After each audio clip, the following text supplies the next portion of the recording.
Bible చదువుతూ ఉంటాను. అవును సార్. ఇప్పుడు మామూలుగా ఏం లేదు, లేవియా కాండం 21 అధ్యాయం ఉంది కదా అయ్య గారు. అయ్యి. ఆ, అది ఒకసారి చదివి వినిపిస్తాను చూడండి. మరియు యెహోవా మోషేకు ఇలాగా సెలవిచ్చాను, అయ్. నీవు అహరోనుతో ఇట్లా అనుము, అయ్. నీ సంతతి వారిలో ఎవరికి కళంకమేదైనాను కలిగిన ఎడల సార్.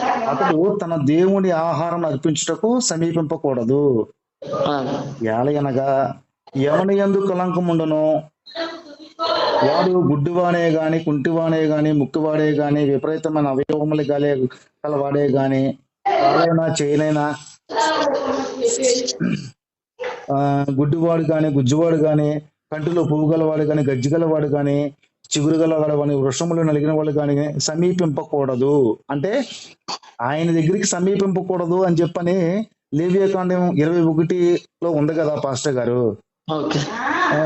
అంటే యెహోవాకి వికలాంగులంటే అంత చులకనా లేకపోతే ఏంటి నాకు అర్థం కాలేదు ఫస్ట్.